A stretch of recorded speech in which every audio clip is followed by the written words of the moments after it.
It's time once again to slip into your camo, grab your bow, and join us out in the field for another episode of the Up North Journal, presented by PSE Archery.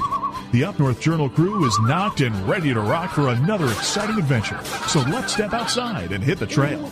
This episode of the Up North Journal podcast is brought to you by PSE Archery, Carbon Express, Fourth Arrow Camera Arms, Wind Scent Hunting Sense, Killer Food Plots, Seeds, Supplements, and Attractants, Cabela's, Spot Shooters, Limb Walker Game Calls, Twisted Minds Bowstrings, Hunter's Blend Coffee, Antler Action, and Family Traditions Tree Stand. And don't forget, you can catch us in syndication at 2 p.m. Eastern Time on GoodTalkRadio.com. Welcome back to another episode of the Up North Journal, everybody. Host Mike Adams sitting in the cabin tonight. Wore out with Dan DeFaul, who I think is a little wore out as well. Yeah, 2 days of shooting. You okay? Absolutely. Yeah? What did we shoot? 172 arrows a day, right? Yeah, 144 plus practice, so probably well over 150, 160 arrows. Yeah. While treading up and down hills and dale and everywhere else. So, But it was a good time. And it was. You know, I was shooting with Dan, meeting a whole bunch of new people. That was cool. It was good. It was well received. They were all nice down there and want us to come back. Yeah, absolutely. Well, are you ready to just get into the thick of it? Yeah, let's do it. All right. Well, we got pictures from this weekend, but this one's actually going to kind of set things up for us here. It's a picture of Danny and I down at Adams Conservation Club. Adams Conservation I had to Club. think real quick, but it's in Toledo, Ohio. It's where we shot. But as you can see in the picture, we got our cups here of Hunter's Blend Coffee, which we got right here on the set. Absolutely. And, without further ado, we might as well just go ahead and introduce. Bring our guest on? Yeah. We're going to introduce Mike Swartzentruber from Hunter's Blend Coffee. Mike, are you with us? Yes, sir. And you need to say that 5 times really fast. Swartzentruber. Very good. That's not going to happen right now. I'm so tired I can't say my own name. I'm glad that I got it right. Right. But you're part of Hunter's Blend, and you've helped us out here with coffee, and we wanted to get you on and talk a little bit about your business and talk a little about hunting and everything else. So, welcome to the show, Mike. Well, yeah, appreciate it, guys, and thanks a lot for the opportunity. We appreciate it. Hey, not a problem. It's glad to have you on. Now, you're down in Ohio, but you're a little further south than where we were this weekend. Am I right? Yeah, so Toledo, we're probably about 2 hours south of that. Okay. We're shops in Mechanicsburg, about halfway between Dayton and Springfield. Okay, all right. So just a hop, skip, and jump down the road. Yep, exactly. Yeah. So Hunter's Blend Coffee. Talk about how this got started. Where did it come from? Where did it come from? I mean, how did you guys come up with the idea to get into coffee, or is this something you guys have always been into? And as we talk, I'm going to put up. I got a picture of you, Paul, and Ken, who the other two are the guys that you work with there at Hunter's Blend. Talk a little bit about that dynamic between you three and how this whole thing all started. Sure.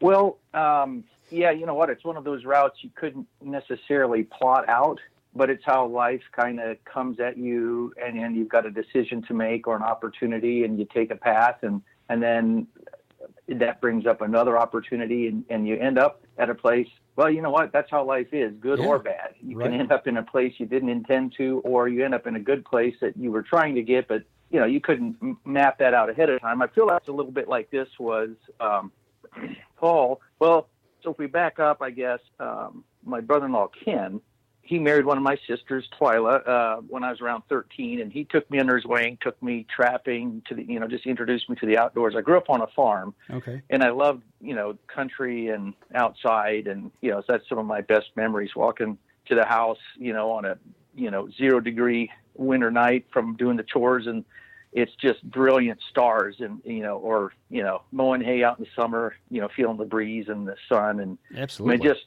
a lot of really good memories of that. But nobody in my family hunted, and Ken took me under his wing and taught me trapping, and we just had some really good times. I remember going down to there; they lived up the road from us in a trailer, and he had a really nice 8-point hanging on the wall, and I just would look at that thing. He also got I forget what it was. It was nice, really big moose. Well, big enough he couldn't hang it up in the trailer. So, stuff like that really impacted me. And then Paul married another sister of mine, Grace, about a year or two later. And he was from Northwest PA and kind of grew up in that Pennsylvania deer camp tradition. And so I was surrounded by hunting all my life. But in high school, about the time I started thinking to get into deer hunting, I just kind of got caught up in, high school and running around with friends and just having fun and, whatever. Chasing girls and playing football. Well, there could have been, some of that.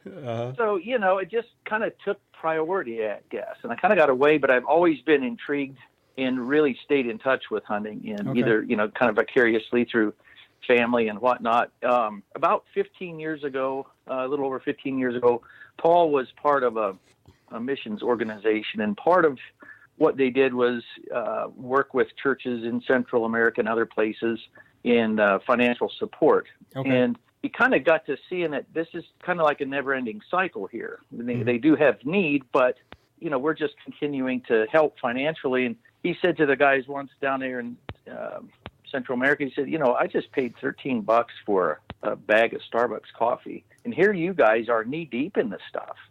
And they just kind of laughed at him, and they said, there's no money in this for us. It's sad that some years they literally told him, this was a good year. I've got I don't have any money, but I've got all my bills paid. I got my people paid, and he broke even. Wow. And and it's obviously not like that every year, because if it was, you couldn't, you can't lose money year after year. But that is what happens when the market's down. They're making, they're selling their product for less than what their cost of producing it is, and so they'll borrow. They can be 3, 4, and 5 years behind on, because of, several bad years in a row. Right. And so they explained to him that the whole coffee industry, the way it works, there's 4 or 5, whatever, middlemen before it comes to an importer in the U.S. And each one tries to kind of maintain a little bit of separation from the next. And so you're just kind of beholden to the next guy up the chain. And some of these smaller farmers out in the, out back, they're very limited. They're kind of dependent on the guy that rolls around once a year or whatever it is and says, hey, I'll give you this much for your coffee. And it's not really as much in their mindset or even logistically possible to take the coffee out and, kind of do your own marketing. So it was quite a long process, but Paul ultimately ended up becoming an importer, and the farmers had to get set up as exporters. And that whole process is just full of pitfalls, because a lot of times that relationship will go south pretty quick. You're buying coffee from a guy and he'll send you a sample. Oh, it looks good. And then he'll send you a bunch of, seconds, or vice versa. The buyer it's just not a good relationship. It has to be based on a lot of trust.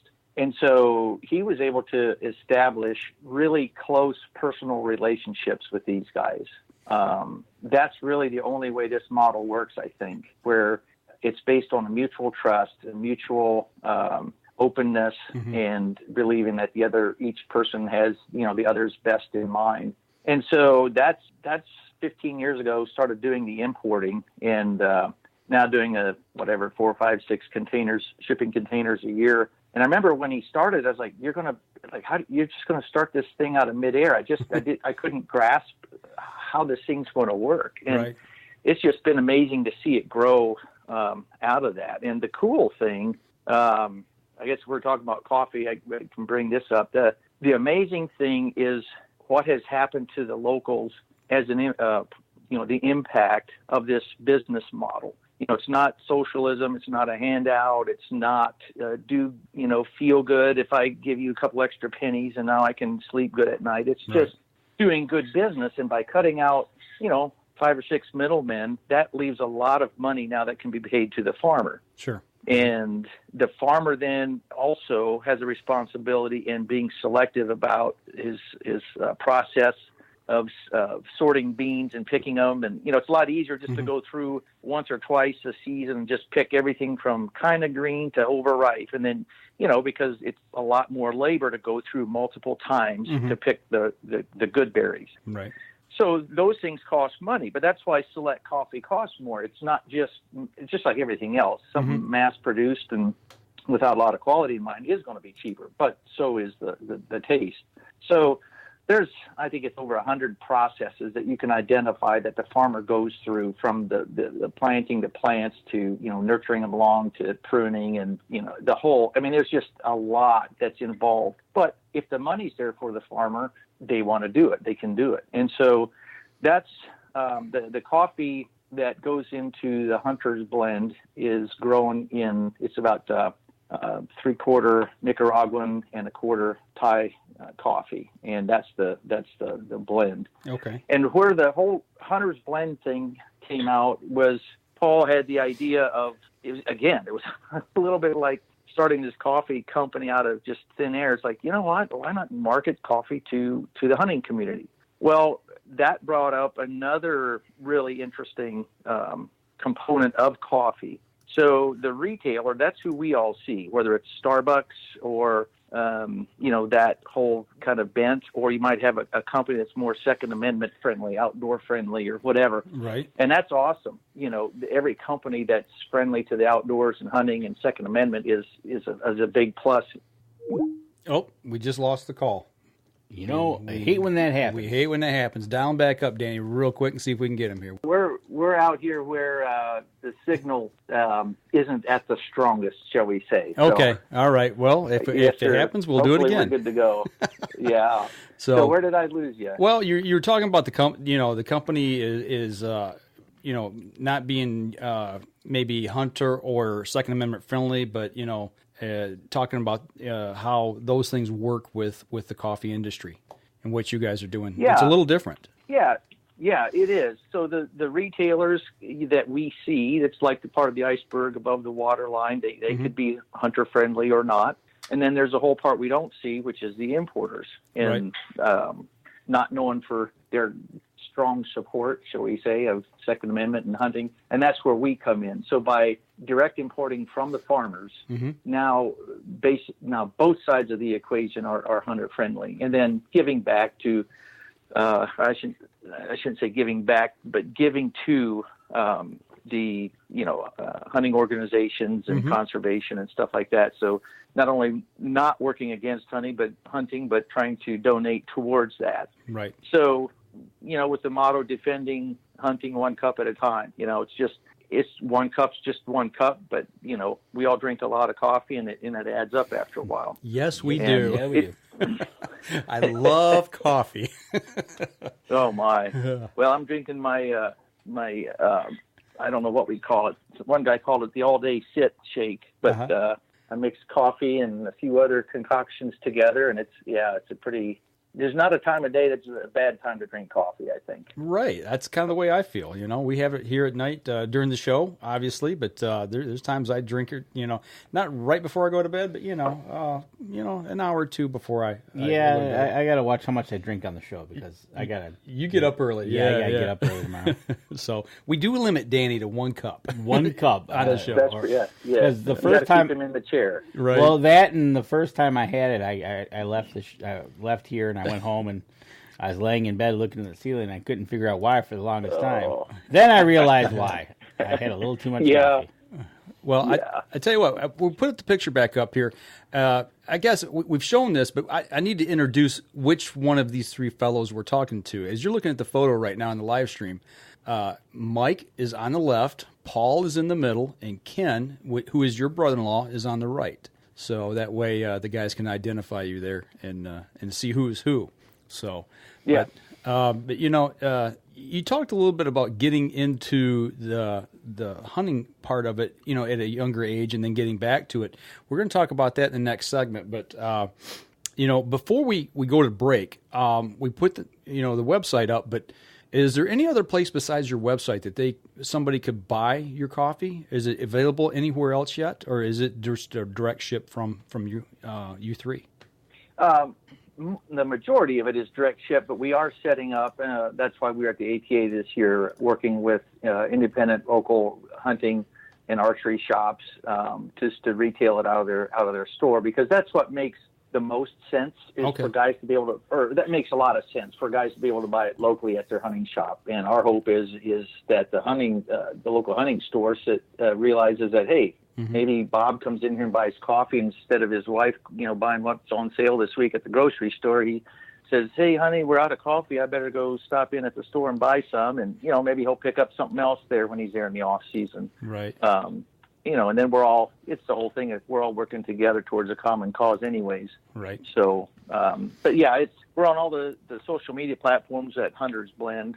And then, but yeah, huntersblendcoffee.com is the website. You can just go right there and buy it online. Okay.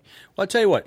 Why don't we go ahead and take our first break? We'll step outside real quick, and when we come back, I want to talk a little bit. You sent me some photos and things of what the three of you have accomplished in hunting, and some of I really like the photos you sent us on your food plot, because you do things a little bit differently. We'll talk about that here when we come back. So we're going to step outside, and we'll be right back after this.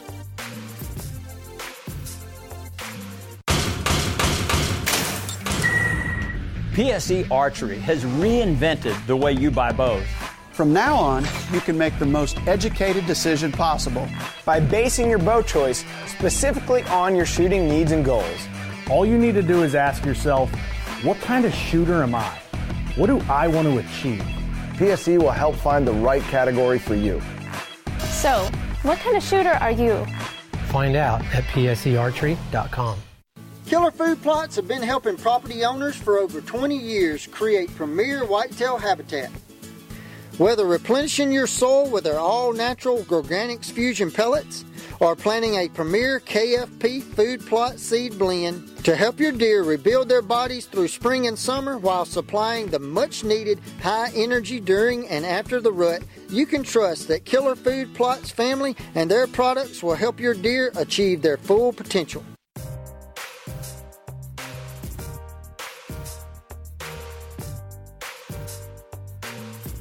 Welcome back, everybody. Second segment of the show. We are talking with Mike Swartzentruber. And did I say that fast enough to get all that out this time, Mike? Yeah, you get extra credit for that. Okay, yeah, sure. All right.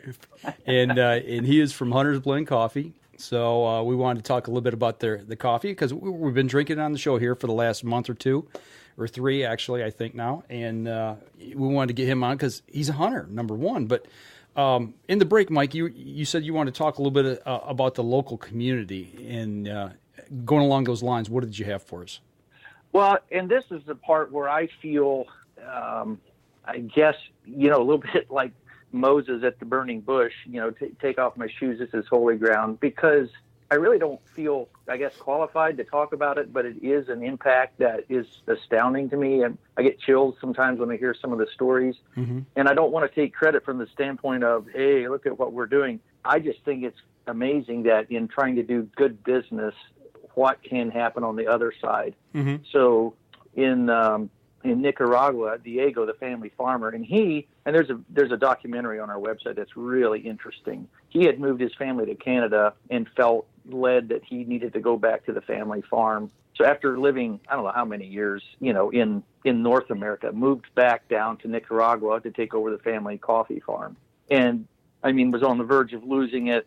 And I think there was an original debt of a couple $100,000, but with interest, it was like $600,000. And wow. Crazy stuff, and was able to find a bank and to do the financing, and then he lost that. He was going to have the farm foreclosed on by the second bank, and then guys stepping forward up here in the U.S. He was up here on a visit, and some businessmen came together and said, "We want to buy your farm, and we're going to loan you the money at a low interest rate." And he can.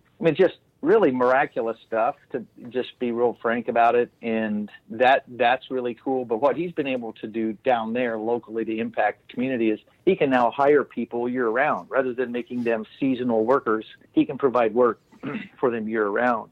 And he has, among his workers, there'll be a guy that, was a pastor or something, but that couldn't afford to do that. So he has to go to work and pick coffee. So in time, and it's been working out to about 3 a year, he's been able to pull a guy aside and say, "Listen, I know you're a pastor. I want you to go, and I'm going to, sponsor you for a year to kind of help get you started." And he's up to like 30 some pastors now that he's helped, to move on from picking coffee to what they feel their real calling is. And he's always looking for ways to, what can he do with his extra income? I mean, his generosity to me, it's like, it makes me feel, like I said, a little hesitant to talk about it because it's nothing that I'm doing or that we're doing, but we just get to be a part of it by doing business. Then over in Thailand, one of the visits, early on when Paul made the first visit, the village was noticeably, I guess, quiet and not doing well or whatever. And after he had come back, after they'd been, buying coffee for a while, he discovered that, the village looked totally different. Well, the Pat, the guy we buy from, was kind of apologetic when he showed him all the women that were doing the sorting of the beans. And he's like, well, there's about 80 women there. He said, well, about, 75% of them had been previously away in Bangkok, being exploited in some form of the sex trade. Right. And for him, he felt a little shameful, to talk about that, to say that. Right. And, that just knocks the wind out of you to realize now they're home with their families. The village is doing well, and they have a legitimate job with dignity. From a cup of coffee. And so I just feel very humbled to even talk about it, but it is a cool thing that happens, the backstory of before the coffee ever gets here. So I just think it's awesome to be able to be a part of that. But the nice thing is it's not, necessarily a social program. It's just doing business, and there's good things that happen over there. So it's a good sign for you to see what you're doing up here and actually seeing things being done over those two places. Yeah. In positive notes. In this case, you're seeing a whole village change where you're seeing basically one kingpin just get richer. Right. Yeah, absolutely. And the fact is that, right, Hunter's Blend Coffee right here that we're drinking, like he says, one cup at a time, is making an impact not only in the outdoors, but in other people's lives in other countries. Exactly. So, what a great story. I mean, that's just, that is really cool that you can look back and see that you had, a vision of taking coffee and, making a go of it and what it's doing now, not only for the outdoors, but for other people as well.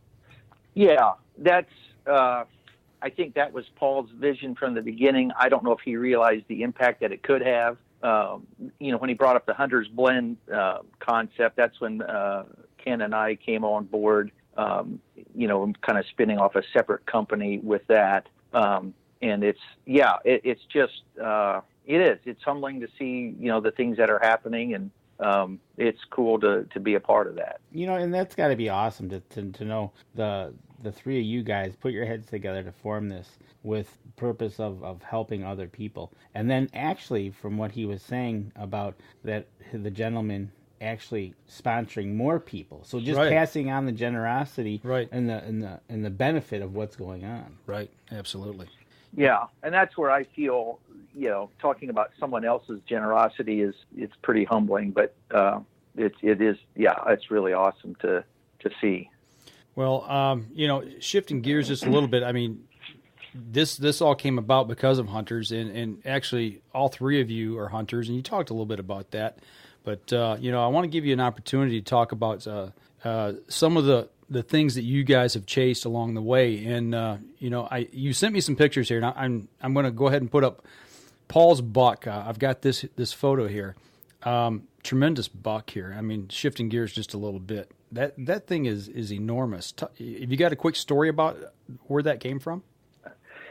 Yeah, that's a crazy story. There's a podcast here in Ohio called the Hunt Fish Journal, and Jerry Everhart's kind of the brain behind it. He's in his 70s, and he's taken field notes every day. He's been in the woods since he started hunting, which was back in the 1970s. And he was that was his job. His day job was a government. He did measuring, and so data and all that's firsthand for him. So kind of came up with a lot of processes, and one of the processes is setting up a kind of an extensive scrape system around the stand, and there's a whole procedure to that. But Paul, he went out in archery, and he had just gotten bit didn't know it at the time. He just had his leg swollen up and was causing pain. He couldn't even sit. He propped his leg up, he couldn't have ever shot from that position, but it was just, the pain was getting to him like crazy. He had to crawl down. Wasn't really able to hunt during archery. But in that process, he had gone to the doctor, and the doctor's like, man, you've got to, he gave him all kind of penicillin and stuff. Went to the drugstore in town for something. And I mean, it was getting really bad. Legs swelling up and scabbed and nasty looking.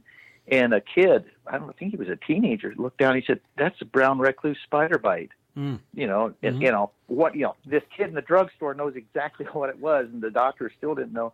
He said, "Just stay here." He went home and got some poultice that they had bought, and the doctor had told him he was going to have to have a procedure done where they just scraped all the scabs off. He said, "You don't want to know what that's like. Right. Go home and try to get rid of it." Anyways, over the weekend, pretty much, most of that crud started coming off from this poultice, and it totally reversed. I don't know what would have happened. I mean, he would have had a big gouge in his leg. I mean, it was pretty serious, basically. But it kind of took him out of the hunting season. And through a process, the deer busted out of there twice. He saw this buck twice. And both, after the first time of it busting out of there, he figured the thing is not. He knew it was a super mature deer, and you see a buck like that once, and he busts out of there, he's gone. You're not going to see him again. And he saw him a second time. Ultimately, went back during rifle season. He can tell the story a lot better. He knows all the details, but yeah, went back during rifle season and shot him right at last light, the same buck. And he's convinced, and I think he's right, that the reason the buck was hanging around is because he kept freshening up these scrapes periodically. So kind of the idea is finding two trails that are somewhat parallel, maybe 40 yards apart, and finding a good tree in between the trails, and then going ahead of you about 20 yards and cutting a cross pattern. So you have like a giant H of trails in the woods. I gotcha. And you're in the bottom box there, and you got about 20 yards radius all the way around you that you could shoot. And then you go to trees on the far side of the trail and bend down licking branches. And the key that Jerry found was, he didn't find much action with 1, 2, 3 scrapes, and keep bumping it up, and started seeing more and more action. So the goal is to have half a dozen or more scrapes all around you. And I've been able to see that develop on camera, that the action that brings in. And anyway, so somebody called it the spider buck, which I thought was a pretty good name for it. And, sounds like it. Yeah. So but it was cool. He had a redeeming chance there in gun season after figuring it was a lost cause. So that is awesome. Kind of a buck of a lifetime there. Now, somewhere in the 170s. Yeah, the antlers on that thing is just incredible. The long tines, got a crab claw in the front. You can tell that's just a mature whitetail, no doubt about it. He said when he saw it stand up, he said it's just like a different animal altogether. Mm-hmm. Like it's there's bucks, and then you get this, and I've heard that. I've just not necessarily seen it, but he said it was just the way he stood, just this mass kind of stand up. Yeah. Just that's a different animal. He commanded respect from all the other deer in the woods. Pretty sure. Right. Yeah. Well, now the next photo I got is of your brother-in-law Ken. Now this looks like this could be out west somewhere. You said he's from Iowa? He is. Was that I'm not seeing what's on the screen right now. Is it with the deer or with the elk? Yeah, it's the deer that he's holding. It looks like he shot it with a bow. Yeah, that's Iowa, I'm pretty sure. There's some parts of Iowa that are just nice and rolling, and southeast Iowa is kind of like that. I'm pretty sure that's where that was. That's not his best buck. He got one also in the 170s here a few years ago. I think that one he said was 125, but it was just a really mature deer. Yeah, you can tell it's a nice buck. There's no doubt about it. Yeah, anybody'd be proud to shoot for that. Sure. And moving on here to his elk. Now that's a beast as well. Yeah, that's he was really tickled with that. That was his second elk trip. Him and Paul went out on a DIY years ago, and this time he decided to go with an outfitter. And so he was super. I think that was like 260 or something. It was the second elk trip, and being able to take down a bull like that, he was really, I'd really be excited. happy with that. Absolutely. Yeah. And obviously he took that with a bow as well, it looks like. Yeah. Okay. Yep. All right. Well, now we've talked about the other guys. Now let's talk about your deer here. This one, from what you told me before, is special to you because this is the first deer that you've actually killed, correct? With a bow? Yeah, it's the first buck buck? I got. Yeah. So I hadn't really done active hunting. I mean, here and there, but never deer hunting. And then my son in 6th grade, so it was about 6 years ago, he was taking archery in school and really enjoyed it and was really good at it. Mm-hmm. So I took him over to my neighbor, Troy, he's in his, I think he's pushing 60. And I mean, he's been hunting since he was a teenager to literally put food on his mom's table. And he is a avid, hardcore, disciplined guy. Mm. And so I knew he'd be a good teacher. And so I kind of got the bug as well and ended up, getting my own bow. And that's when I started hunting. So we have 5 acres in the back, maybe acre or so is huntable or two. There's about 100-yard wide swath of trees along a creek that cuts the corner of our property in the back, and it connects a larger woods in the back, 40 acres and 50 acres, and then maybe, 10 acres on the other side, and then it's just the creek. There's just a travel route along the creek there. Right. And so I just had the one stand basically, and Troy told me, now you can't overhunt your stand. Well, that's what I promptly proceeded to do. Right. And he just kept seeing less and less and less deer. And finally, I think it was early December, I got a little guy. He said, and this was the other advice he gave, is I don't care what you see, the first deer you can shoot, you shoot it. Right. Good advice. And it was a fawn. He was born that year. And after I shot it, I immediately knew why he said to do that. I mean, it was real. Yeah, it was very good advice. Yep, absolutely. Then the second year, I think that's when I got that buck. Yeah, it was the second year. So I was starting to do this scrape system that I was telling you about. And part of his system is, obviously there's 2 schools of thought. I mean, more and more people are under the impression or belief that the rut is caused by daylight versus moon phase primarily, and that's opinions either way. I guess is fine. But he's got a track record. Jerry, going back to him, he's got a track record pretty hard to deal with. I mean, he's in his 70s. He shoots a traditional bow with fingers, and he's got, I think, 13 out of the last 15 years, like a Pope and Young caliber buck. Right. So and climbing the stand literally like 2 or 3 times a year. I mean, he's doing something right. And I figure I could probably learn from him. So I was, kind of trying to follow that procedure. And part of his procedure then is you stay out of your key stands, your primary rut stands. You don't go in there until the first day you want to hunt it. And so basically he's come up with an algorithm, a mathematical formula of those daylight, the rate of change of sunlight, which varies by a couple of days. I mean, we all know, most of us know, second week in November, this part of the country is going to be pretty hot. Right. But with his basically algorithm, figuring out more precisely rather than that week, what's the maybe 3 days where it's going to be peak. And so he used to do it by hand. It'd take him about a half an hour to do the calculation. And now he's got an algorithm. It's just computerized. So I was waiting, long story to say, I was waiting for that key day. And just a couple days before, my dad he was in his 80s. He was traveling, him and my stepmom, and he had a stroke, basically. And what got put in the hospital, this was out in Maryland. And so I ended up going out there and with a couple of my sisters, and we were there it was about a week till he passed away. And he was never responsive, but, it's one of those things I'll never regret that I did that. Right. And it was during that week, So anyways, came back, and I forget what, kind of got busy again doing, work and stuff. I had to get caught up.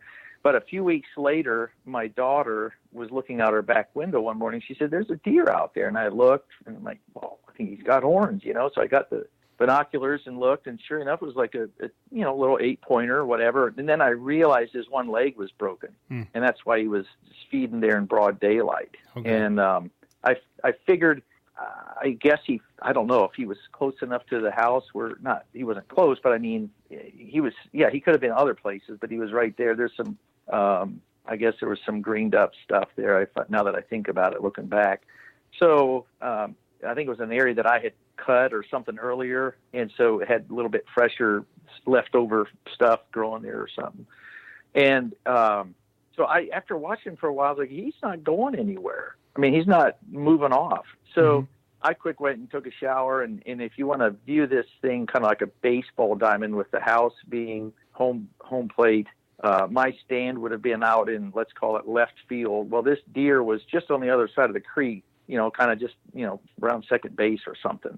And so I had my son take me out on the four-wheeler, because I figured he wouldn't be scared, and he wasn't. He just laid down. And he took me around back to kind of where my stand was, and then dropped me off. And then I had him go out to, let's call it right field, like down the right field fence, if you want to look at it like that, and just putter around for a little while on the four-wheeler. So, that attracted attention up there. So I got up in my stand, and I couldn't see this thing, and I was about to give up. And that's when I learned something else that day. All of a sudden I saw a little flash of white, and here he was laying down, just, licking his leg and his antler moving.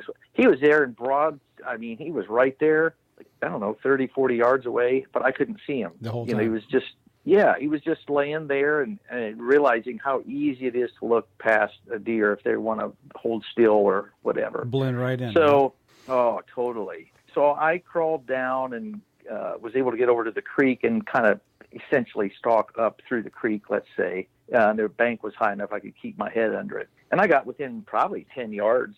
And once he put his head down to eat or whatever, looking the other way, I was able to stand up. And it's good it was 10 yards because I was shaking so bad.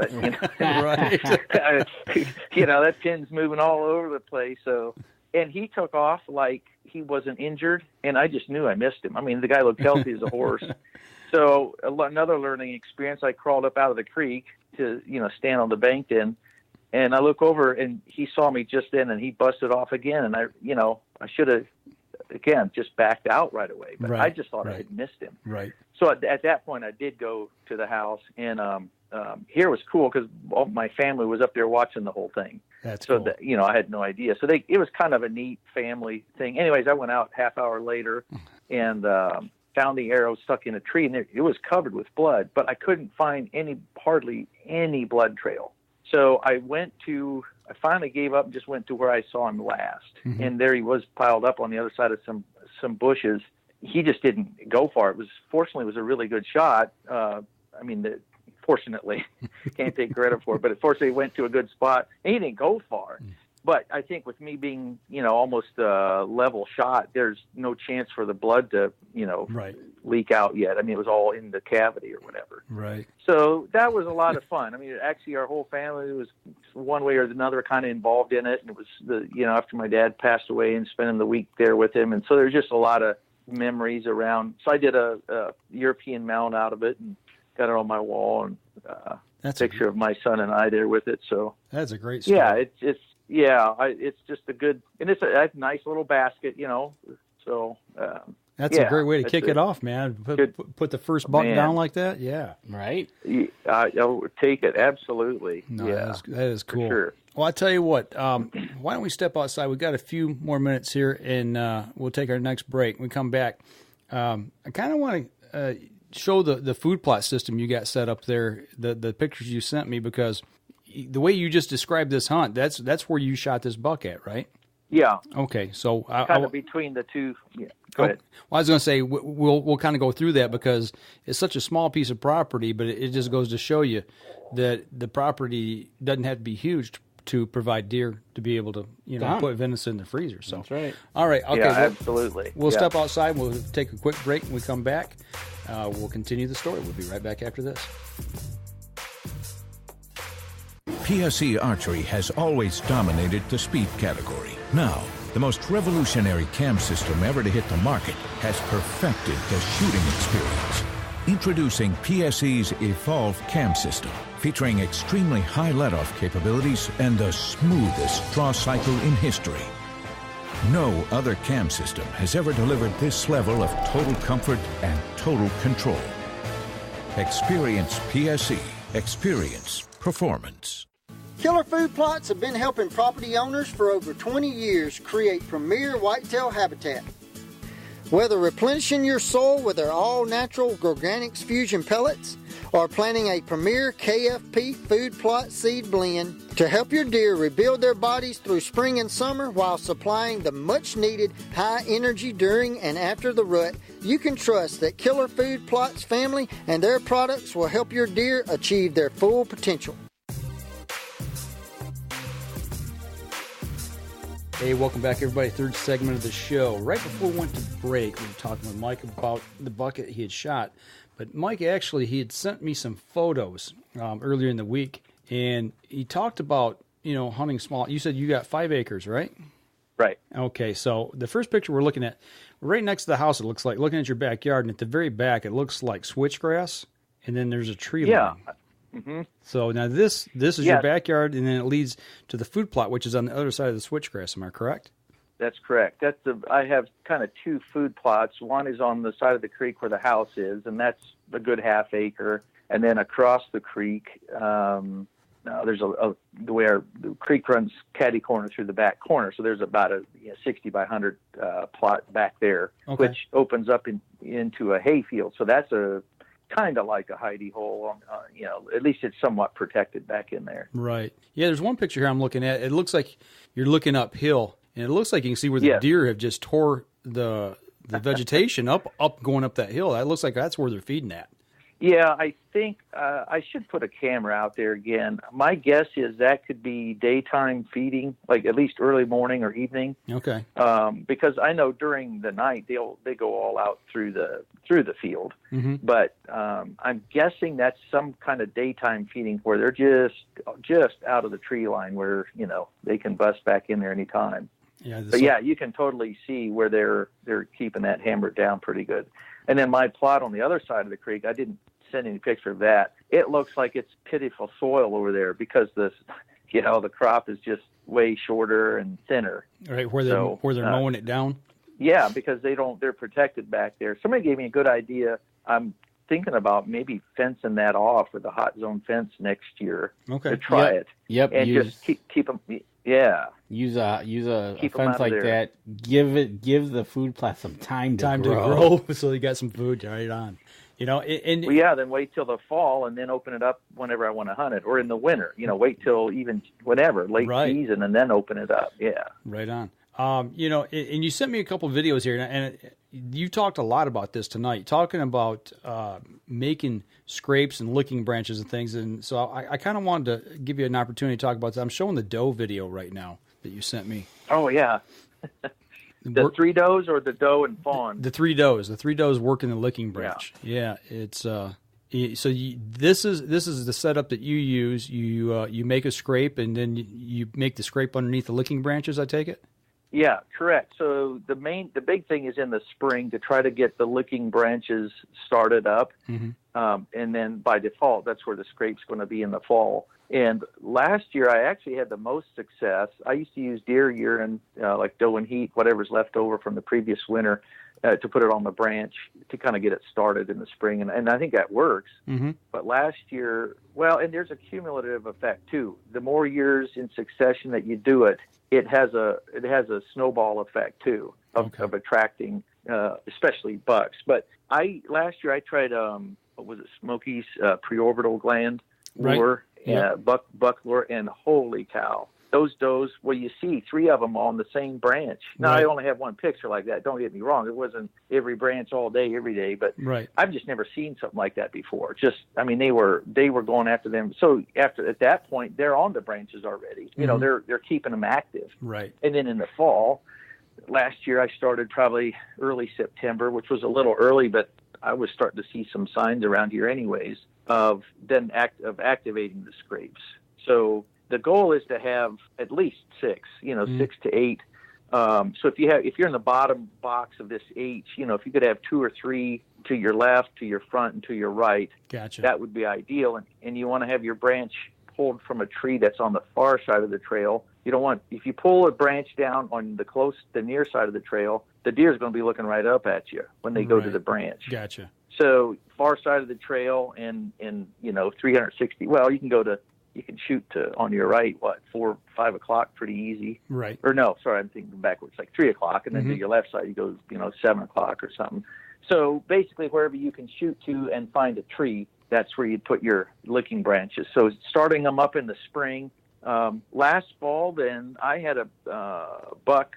It was a pretty nice looking 8-pointer on them scrapes almost every night for about 2 weeks. I mean, just rattling the leaves with his antlers and scraping it out, and then coming to the next one or whatever. And I'm pretty sure he's just go ahead. As I say, we're showing the video of the buck. I don't know if it's the same buck you're talking about, but video of him raking right through the branches right now.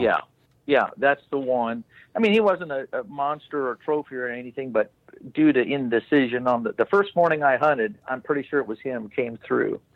And he was 10 minutes behind a doe, and he was just hopped up and looked like he was on caffeine or something. And I was nervous to bleed at him, which, retrospect, I would have done that. That was when he came through, I noticed he had a really nice rack, but his body looked pretty sleek yet. And I don't know if that made him 2. I don't know if he was 3. But, I mean, for me, it would have been a good bit bigger than the one I shot before. And it was strange. It was like a voice went through my head when I saw him. This is the kind of deer that if you let him go, you're going to wish you would have shot.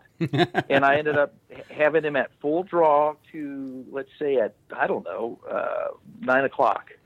And when he would stop, I didn't feel comfortable about the shot distance. And I was also I had my pin at 25. Well, he was down in at 15, and my brain was like, well, what do I do now? I just was, anyways, that he came over to my right, and I had to actually let down because there's a tree right there. And I came back full draw at 3 o'clock, let's say. And I had again, same kind of voice went through my head. If you don't shoot now, he's going to walk out of here. And that's exactly what happened. Yeah. So it was an awesome experience, though. I mean, a doe and fawn had come through a couple hours before, stopped and worked over a scrape, both of them, and then they left. And then an hour or so later, another doe and fawn came through, but she was on edge. And so that I got ready, and he came by, 5 or 10 minutes later. So I would say the system worked pretty well. They just don't tell you when you're supposed to shoot. I guess that's up to you to figure that one out. Right. Well, they can't tell you the whole story. Well, that's right. If you don't get the shot off and he makes it through the season, he's just going to be that much bigger next season. So I'm really hoping, and if he does, and if he was the one that's in that video, which I do think it's the same one, then. Realistically, there's a pretty good chance he's going to show up there again, because in the fall, you use a real good doe and heat urine with buck tarsal gland. And if you get a fresh source, like I don't get anything out of the store, if you can get a fresh source, where that stuff isn't gone, rancid. Right. The goal is, he's like, well, who's this? I don't know who she is, and want to come back and check out. Or whatever, if you got multiple does in that bottle, man, there's something going on over there. Right. To get him coming back. So I feel pretty good about if he made it, he would be back through there again this fall. He's going to come back and remember it and be checking again. So that's right. Yeah. Well, I tell you what, we appreciate you taking some time out of your Sunday talking with us. But before I let you go, I got your website back up here again, and we've been talking about the coffee, talking about what you guys are doing. Different and not only helping hunters get some good coffee, but working with some organizations that are pro Second Amendment, and a hunter, they not anti-hunting, they appreciate what hunters do, and helping them with habitat and this, that, and the other. But you're also helping people in other countries as well, maintain a standard of living as well. And as you say, 1 cup of coffee at a time. But I got the website up again, so I'll just kind of run through where people can find you at. Yeah, so the website is huntersblendcoffee.com. You have to put the coffee on there. There's a couple other Hunters Blend products. There's I think a wine and a food plot mix and seed mix or whatever. So you go to huntersblendcoffee.com, and that'll that'll take you to the website to order a product, or like I said, there's a neat documentary video of Diego. He's the Nicaraguan farmer. Mm-hmm. And then on the social media platforms, it's just Hunter's Blend. Will take you to us on Facebook or Instagram or Twitter. Right on. Well, I tell you what, guys, get you some of this coffee. We give it a try. Get out there and try it. We got it every week on the show, and we simply love it. You know me, I love coffee, but this is the real deal here. So, it says Hunter's Blend, but we want fishermen to try it as well. Am I right, Mike? I think that's a good idea. A fish camp, deer camp, turkey camp, it doesn't matter. If you're an outdoorsman, get out there and try it, and get over to their website and get you a bag ordered and get it to your house. So, Mike, thanks again for taking time with us. We're going to step outside and take a quick break. And we come back, we're going to talk a little about, we've been talking about archery. You shot your first deer, you talked about that and that story. So we're going to talk about our archery tournament that was down in Ohio this weekend. So Mike, you take care, and we'll talk again soon, okay?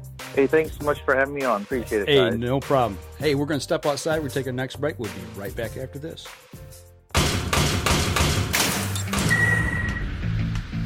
Acceleration is part of PSE's DNA. PSE pioneered the speed movement. Now they've developed the vapor category to help you find the most powerful bows on the market to fit you. High speed equates to intense power and building the momentum you need to be successful. Are you a vapor shooter? Find out at psearchery.com. Killer Food Plots have been helping property owners for over 20 years create premier whitetail habitat.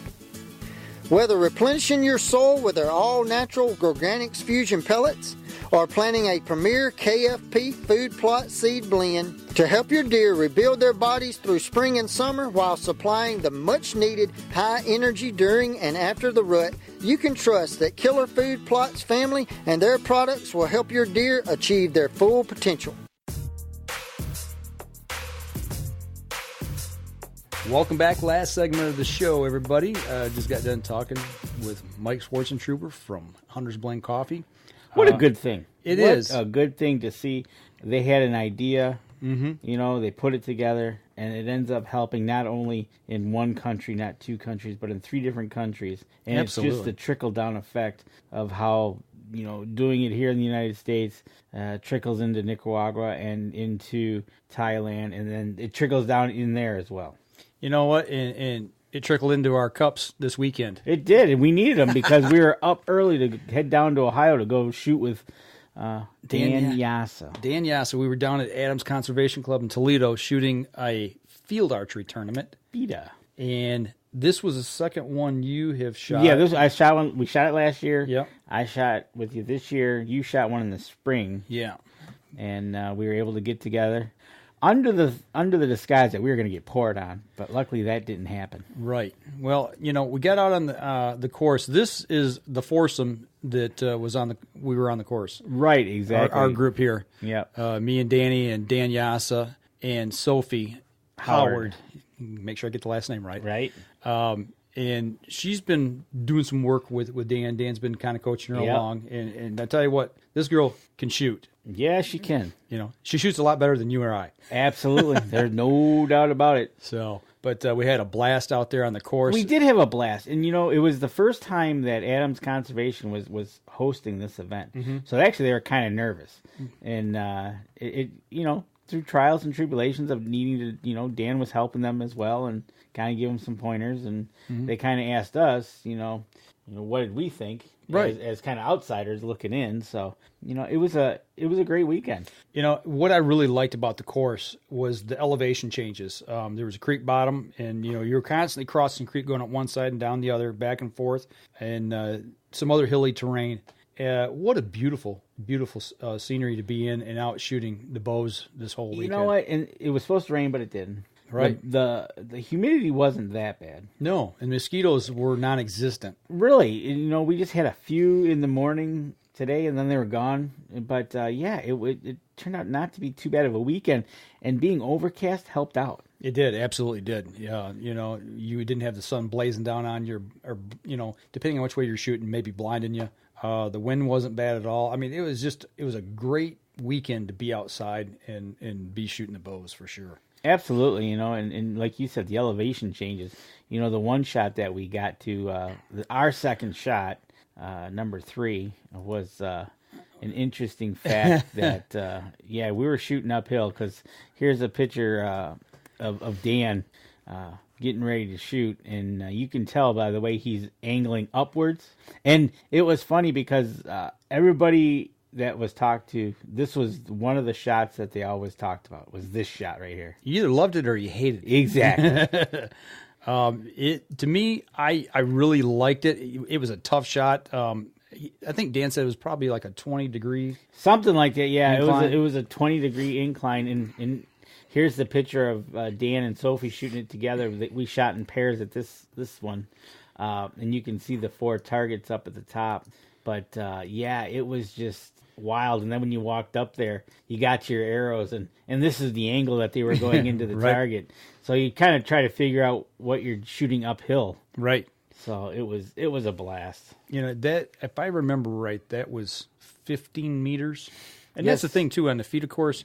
The first day was unknown distance. You walk up to a target and you shot from the color stake that whatever group or whatever classification you shoot in, and you shoot from a stake. Okay, whether it be red, yellow, or blue, and obviously we were shooting from the furthest one. But these 3, all colors were the same at this stake, so I think it was 15 meters. Because Yep. the second day, which was today, they give you exact distances to shoot. And today was a longer course. Yeah. Except for this one. So, what did you think about shooting in meters versus yardage? You know what? Once we talked about this and trying to figure out, okay, 1 yard equals how many meters, and when it says a number or what you think it is a number, do the multiplier in your head, come up and put it to your pins, because we're dealing within yards, right? So, but in the picture you're showing now with Dan up there, and he it was quite a poke on some of these, up to 65, I think was the longest one. 65 meters? Yeah. Or 65 yards? No, 60 meters. Meters was the longest one on the back. Yep. And that was quite a feat. Well, we all got it together on one particular target. Yeah, we did. That was a great target. And I think this was about a 45 yard or something like that. 40 meter shot. 40 meters, yes, Yeah. meters. So it wound up being like, what would that be, 44 yards? Yes. So our quick calculation in our head without being totally exact. But as you can see, Dan's arrows were driving in the deepest with his green fletching there. But it was a great time. You kind of ended the day here, towards the end of the day, with quite a little feat. It was kind of funny because I had not said anything all day, and I swear that just before this happened, I was walking and I was gonna say something, but I didn't, because I didn't want to jinx myself. Right. Because I was like, you know what? With all the arrows, because we're each shooting 3 arrows, so 4 of us shooting 12 arrows at the same target for the one face targets. Mm-hmm. Is you showed in the previous picture, our arrows were being grouped really tight, and I was like, man, nobody's jammed another arrow into somebody else's shaft, and I'm like, wow. So I didn't say nothing. So this was on a 45 meter target. Yes. So that would be about 49.5 yards. Right. And doing the quick math. And sure enough, I missed, but then I missed again perfectly. You missed again perfectly. So you were grouping well. I was grouping well, and because my 50-yard pin is not set. It's close. It's close. Right. And well, as you can tell, it was really close to the other arrow, and I grouped them really well. And of course, it was me that did it to my own arrow. Did you bring it with you? No, I didn't. Oh man, I thought you might have it with you here. So, but what did you think about making those conversions and then having to use pin gaps? Pin gapping to hit certain targets. It wasn't too bad. Once you pin gapped the correct. Whether you're shooting 20 meters, 30 meters, 40 meters, 50 meters, and then you get the right, okay, I'm going to be in between here, a little bit higher because it's on the further end, and you let it fly, and it's fun. It really is. It's not intimidating, but what's amazing is watching Dan shoot. Absolutely. And watching Sophie. Because Absolutely. Sophie, she's only 15 years old, and she won her division, and between the two of them, it was just like, yeah, okay. Dan would get up there, especially when he was doing Saturdays, unmarked distances, and he left 16 points on the board. Perfect round was 432. And he shot 416 on Saturday. And on Sunday. And then ended up coming back and shooting 416 on Sunday. So he ended up with 832 to win the match. Yep, win the match. So out of a possible 864 points, he scored at 832. I shot a 601. First day I shot 316, and then I shot a 291 second day. And you think, well, you should be shooting better when you know the distances versus not knowing them. But they lengthened the course, though. They lengthened the course. It had a lot longer shots. I think Saturday there wasn't one over 45. 45, I think we figured. And today the longest one was 60. Right. So they took some and lengthened them out, and so it was like you think you'd be, oh yeah, no problem. Right. Well, the thing that got me today was the fact that after shooting 72 yesterday and walking, coming home, driving back an hour and a half home, getting some sleep, getting back up, driving back down an hour and a half, and shooting again all day. I started out pretty good. I looked at my scores, and in the first 2 or 3 targets, I was shooting better than I did yesterday. But then it's just like fatigue hit, and for the life of me, I didn't throw a bunch of shots. I didn't shoot any ones, didn't shoot any. I think I shot 1, 2, and that was on the incline. The rest, were a few threes, but mostly a lot of fours, a few fives, a couple sixes. Whereas the day before, I was shooting pretty well, but I just couldn't concentrate. It was a fatigue factor. The first half seemed to go okay. It's the second half where you're struggling. Mm-hmm. You're starting to struggle towards the end yesterday. Today it was the same thing, and today was a little bit tougher because you're getting into your 100 and something arrows. You're trying to sling and concentrate. Right, concentration. Yeah, that broke down. Actually, talking about concentration and mental fatigue, I had 2 arrows that didn't even score. Right. I lost 1 arrow. The first one I shot the wrong target. Yep. There was 4 faces, and you got to shoot the right one. And I made a mistake instead of shooting the top. I shot the wrong one on that one as well. Yeah, you and I both messed up on that one. And then on a longer shot, actually, I think it was the second longest shot out there. I put my arrow on, got everything ready, and drew back. I forgot to hit my flipper rest. I forgot to flip it up to contain the arrow. Yep. So it was on the shelf when I shot, and it was a mental miscue of just being, I think, tired and just not paying attention. Well, that's what it was, and you just that I think to me was the toughest part of the second half of today. Mental. Yeah, you're getting into that, and you're mental, and you're like, all right, come on. And it's like... I was glad to get off the course. Right, like you even said that. Yeah. And Denny Center says his good friend Brian Ferguson says it's only a Robin Hood if it's a bullseye. Right. Well, I tell you what, though. You tubed your arrow then. You tubed your arrow. I don't care when you do it, but because think about it. And Dan will tell you this is why you use pin knocks. But anyways, but think about it. For that to actually happen, to be that... And on those Carbon Expresses, I even stuck it directly through the collar. The bulldog knock. Yeah, and it was like, wow. Or the bulldog ring, I mean. So I missed, at least I consistently missed. Right.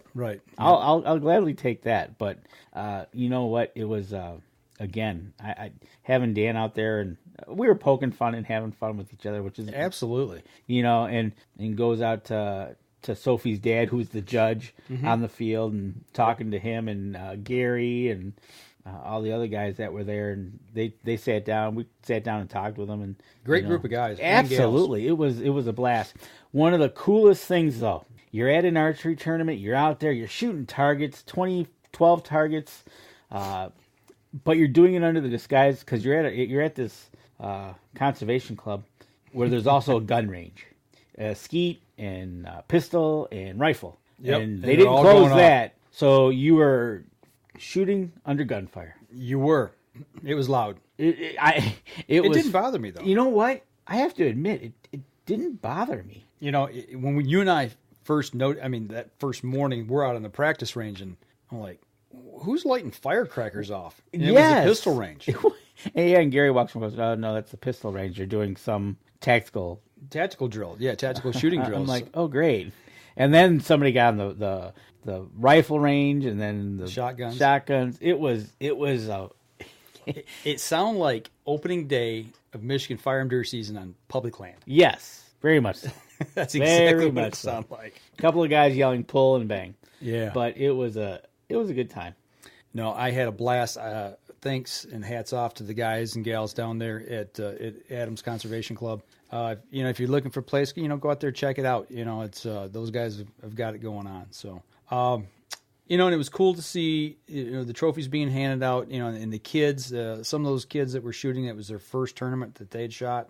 Getting their not trophies, medals, getting their medals. They handed out medals to from over 70 all the way down to, I think they called them cadets or cubs. Yep, one of the two, I think. And just to see their smile on the face of those kids getting their medals, it was cool. And it's good to see young kids getting involved in archery. We've got the National Archery in School program, JOAD program, and if we can give our kids something to do outside like that and have fun and be encouraged and see them grow up and shoot well. Like the young lady that was shooting with us, Sophie. I heard somebody say she had won a national tournament. Yeah, so I heard that too. I think somebody mentioned that. I was like, wow, and it was just fun to be out there. It was. It was not only were we under fire, but we were under attack, and poor Dan got nailed. Right. Which we didn't know, but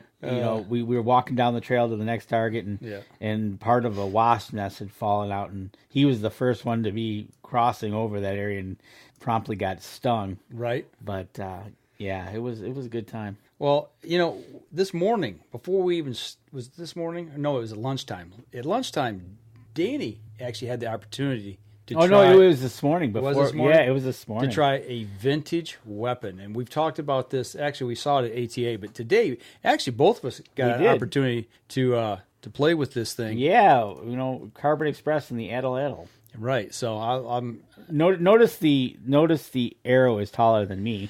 Yeah, the thing was what, 6 foot? 6 feet, I think, is what it is. So there's Dan Yasa coaching young Danny, and it was funny because, and I don't remember the gentleman's name, about hurting his side while doing this. So here I am going to go whip this thing.